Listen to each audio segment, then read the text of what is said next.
जय श्री कृष्णा। हम देवी भागवत पुराण को सुन रहे हैं, जिसमें किस प्रकार से देवी दुर्गा का आशीर्वाद लेकर के विष्णु जी ने मधुकैटभ को मारा था। उसके पश्चात आगे की कथा को हम सुनते हैं, जिसमें आज बुद्ध के जन्म की कथा को सुनेंगे। आप सभी प्रेम पूर्वक इस कथा को सुनिएगा।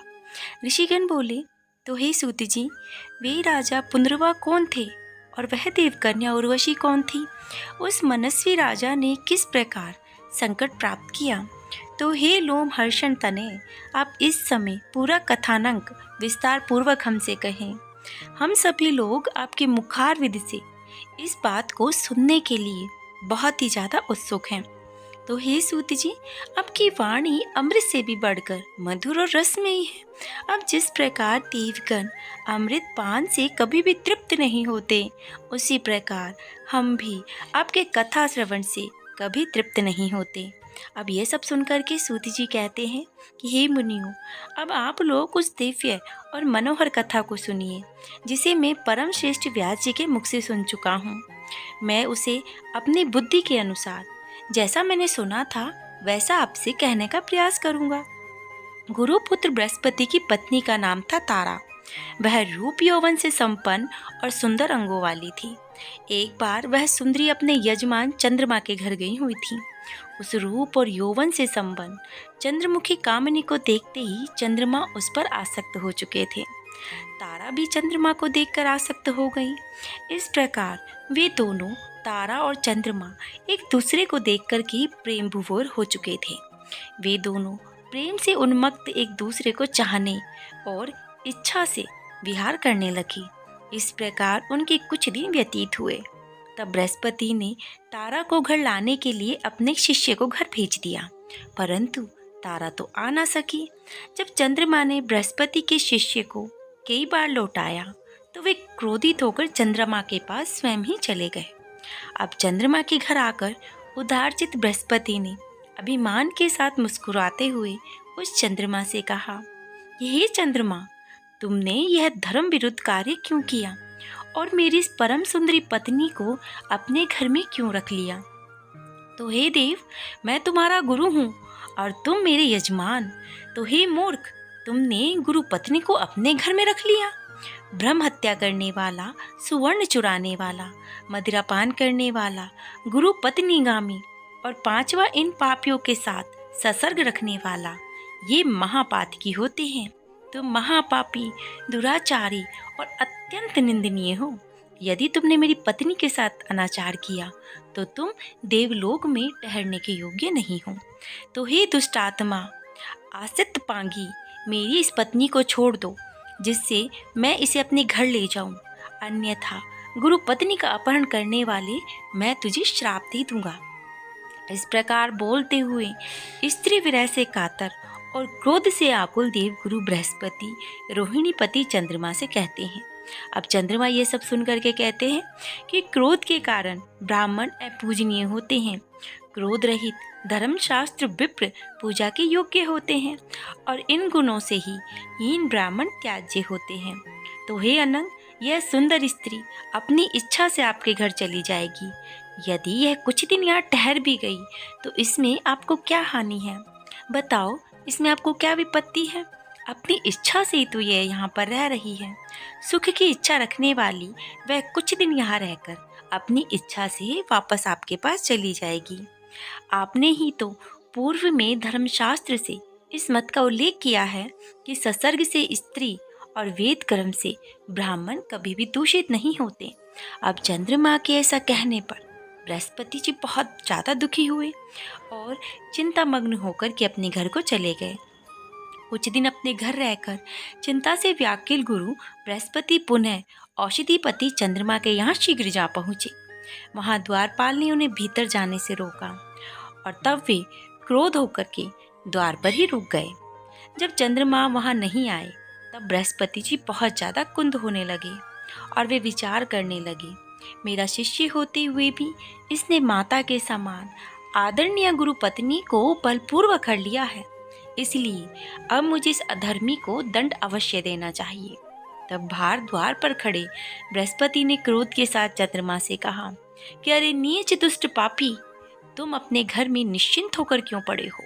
मेरी स्त्री शीघ्र मुझे लौटा दो, अन्यथा मैं तुम्हें श्राप दे दूंगा। यदि तुम मेरी पत्नी नहीं दोगे तो मैं तुझे अवश्य ही भस्म कर दूंगा। सूत जी आगे की कथा को प्रारंभ करते हुए कहते हैं कि बृहस्पति के इस प्रकार से क्रोध भरे वचन सुनकर द्विज महाराज चंद्रमा शीघ्र ही घर से बाहर निकल आए और हंसते हुए इनसे बोले, आप इतना अधिक क्यों बोल रहे हैं? सर्वलक्षण संपन्न वह आसित तपांगी आपके योग्य तो बिल्कुल भी नहीं है। तो हे विप्र, आप अपने समान किसी अन्य स्त्री को ग्रहण कर लीजिए। ऐसी सुंदरी भिक्षुक के घर में बिल्कुल भी रहने योग्य नहीं है। यह प्राय कहा जाता है कि अपने समान गुण संपन्न पत्नी पर ही पत्नी को प्रेम स्थिर रहता है। अपनी इच्छा के अनुसार अब आप चाहे जहाँ चले जाएं, मैं इसे नहीं दूंगा। आपका श्राप मेरे ऊपर नहीं लग सकता। तो हे गुरु, मैं यह रमणी आपको नहीं देने वाला हूँ। आपका जो इच्छा हो आप वो कर लीजिए। सूत जी कहते हैं कि चंद्रमा के ऐसा कहने पर अब गुरुदेव बृहस्पति रुष्ट होकर के चिंता में पड़ गए और कुपित होकर के शीघ्रता से ही इंद्र के भवन के पास चले गए। वहां स्थित देवगुरु बृहस्पति को दुख से व्याकुल देखकर इंद्र ने पाद, अर्घ्य और आचमन्य आदि से उनकी विधिवत पूजा करके उनको वहां पर बिठाया। जब बृहस्पति आसन पर बैठकर स्वस्थ हो गए तब परम उदार इंद्र ने उनसे पूछा कि हे महाभाग, आपको कौन सी चिंता है? हे मुनि पर आप इतने शोकाकुल किस लिए हैं? मेरे राज्य में आपका अपमान किसने किया? आप तो मेरे गुरु हैं, अतः आप हमारी सेना, लोकपाल सब आपके अधीन हैं। ब्रह्म, विष्णु, रुद्र, अन्य देवता भी आपकी सहायता करेंगे।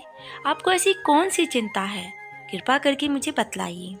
अब इंद्र के ऐसे वचन सुनकर के बृहस्पति जी कहते हैं कि चंद्रमा ने मेरी सुंदर नेत्रों वाली पत्नी तारा का हरण कर लिया और वह दुष्ट मेरी बार बार प्रार्थना करने पर भी उसे नहीं लौटा रहा है। तो हे देवराज, अब मैं क्या करूं? अब तो केवल आप भी की शरण में मैं आया हूँ। मैं बहुत ज़्यादा दुखी हूँ। तो हे देवेश, आप मेरी सहायता कीजिए। इंद्र कहते हैं कि हे धर्मात्मा, आप बिल्कुल भी शोक ना करें। हे सुब्रत, मैं तो आपका सेवक हूँ। मैं आपकी पत्नी को अवश्य लेकर आऊँगा। हे महामते, यदि दूध भेजने पर भी वह मद से उन्मुख चंद्रमा आपकी स्त्री को नहीं दे रहा है तो मैं स्वयं उसके साथ युद्ध करने जाऊंगा। इस प्रकार गुरु बृहस्पति को आश्वासन देकर इंद्र ने अपनी बात को सही ढंग से कहने वाले विलक्षण वाक्पटु दूत को चंद्रमा के पास भेज दिया। अब शीघ्र ही वह दूत चंद्रलोक गया और रोहिणी पति चंद्रमा से यह संदेश कहने लगा कि हे महाभाग, हे महामते, इंद्र ने आपसे कुछ कहने के लिए मुझे भेजा है। अतः उनके द्वारा जो कुछ कहा गया वही ज्यों का त्यों मैं आपसे कह रहा हूँ। तो हे महाभाग, हे सुब्रत, आप धर्मज्ञ हैं, नीति जानते हैं। धर्मात्मा अत्रि मुनि आपके पिता हैं। अतः आपको कोई भी ऐसा काम नहीं करना चाहिए जिससे आप निंदनीय हो जाएं। आलस्य रहित होकर यथाशक्ति अपनी स्त्री की रक्षा सभी प्राणी करते हैं। अतः तारा के लिए इतना बड़ा कलह, इसमें कोई संदेह नहीं है। तो हे सुनिधे, जैसे आप अपनी पत्नी की रक्षा करने के लिए प्रयत्न करते हैं, वैसे ही गुरु बृहस्पति भी अपनी पत्नी की रक्षा के लिए प्रयत्नशील हैं। अब आप अपने ही सदृश सभी प्राणियों के विषय में विचार कीजिए। आप दक्ष प्रजापति की सुलक्षणा से युद्ध 28 कन्याएं पत्नी के रूप में आपको प्राप्त है। आप अपने गुरु की पत्नी पाने की इच्छा क्यों रख रहे हैं? स्वर्गलोक में मेनका आदि अनेक मनोरम अप्सराएं सर्वदा सुलभ हैं। तब उनके साथ स्वेच्छापूर्वक विहार कीजिए और गुरु पत्नी तारा को शीघ्र अतिशीघ्र आप लौटा दीजिए। आप जैसे महान लोग यदि अहंकार वश ऐसा निंदित कर्म करेंगे तो अनभिज्ञ साधारण जन तो उनका अनुकरण करेंगे ही करेंगे और तब धर्म का नाश निश्चय हो जाएगा। इसलिए आप गुरु की पत्नी को शीघ्र अतिशीघ्र लौटा दीजिए, जिसके कारण देवताओं में कलह ना हो। सूत जी कहते हैं कि दूत के संदेश सुनकर चंद्रमा कुछ क्रोधित हो गए और उन्होंने इंद्र के दूत को इस प्रकार व्यंग पूर्वक उत्तर दिया। चंद्रमा कहने लगे, हे महाबाहो, आप तो धर्मज्ञ हैं और स्वयं देवताओं के राजा हैं। आपके पुरोहित बृहस्पति भी ठीक आपकी तरह ही हैं और आप दोनों की बुद्धि भी एक समान है। आप दूसरों को उपदेश देने में अनेक चतुर लोग होते हैं, परंतु कार्य उपस्थित होने पर स्वयं आचरण करने वाला बड़ा दुर्लभ होता है। तो हे देवेश, बृहस्पति के बनाए शास्त्र को सभी मनुष्य स्वीकार करते हैं। शक्तिशाली लोगों के लिए सब कुछ अपना होता है, परंतु दुर्लभ लोगों के लिए कुछ अपना नहीं होता। तारा जितना प्रेम मुझसे करती है उतना बृहस्पति से तो बिल्कुल भी नहीं करती। अतः अनुरक्त स्त्री धर्म और न्याय से त्याज्य कैसे हो सकती है? गृहस्थ जीवन का वास्तविक सुख तो प्रेम रखने वाली स्त्री के साथ ही होता है, उदासीन स्त्री के साथ नहीं। तो हे दूत, तुम जाओ और इंद्र से कह दो कि मैं इसे नहीं दूंगा। आप स्वयं समर्थ हैं, आप जो चाहे वो कर सकते हैं। सूत जी कहते हैं कि चंद्रमा के ऐसा कहने पर दूत इंद्र के पास लौट गए और चंद्रमा ने जैसा कहा था वैसा उन्होंने इंद्र से कह दिया। अब इसे सुनकर के प्रतापी इंद्र बहुत ज़्यादा क्रोधित हुए और गुरु बृहस्पति की सहायता के लिए सेना की तैयारी करने लगे। तभी दैत्य गुरु शुक्राचार्य चंद्रमा देवगुरु के विरोध की बात सुनकर के बृहस्पति से द्वेष के कारण चंद्रमा के पास गए और बोले कि आप तारा को वापस मत देना। तो हे महामते, हे मान्य, यदि इंद्र के साथ का युद्ध छिड़ भी जाता है तो मैं आपको मंत्र शक्ति से सहायता करूंगा।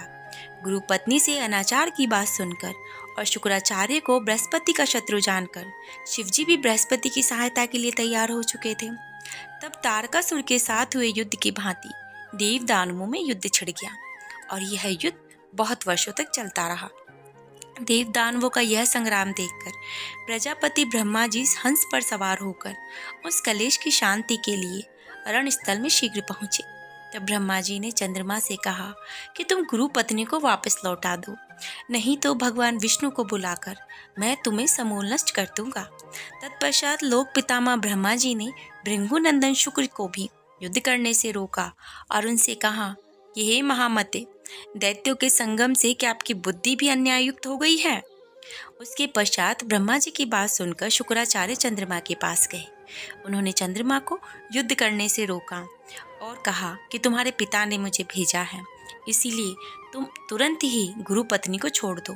तो सूत जी कहते हैं कि शुक्राचार्य की अद्भुत वाणी सुनकर के चंद्रमा ने बृहस्पति की गर्भवती सुंदर प्रिय भार्या को लौटा दिया। पत्नी को पाकर देवगुरु बहुत ज्यादा प्रसन्न हुए और आनंद पूर्वक घर चले गए। तत्पश्चात सभी देवता और दैत्य भी अपने अपने घर चले गए। पितामह ब्रह्मा अपने लोक को शिवजी कैलाश पर्वत पर चले गए। इस प्रकार अपनी सुंदर स्त्री को पाकर बृहस्पति संतुष्ट हुए। उसके पश्चात कुछ दिनों बाद तारा ने शुभ दिन शुभ नक्षत्र में गुणों के समान चंद्रमा के जैसे ही एक पुत्र को जन्म दिया। पुत्र को उत्पन्न देखकर देवगुरु बृहस्पति ने प्रसन्न मन से उसके विधिवत जात कर्म इत्यादि संस्कार किए।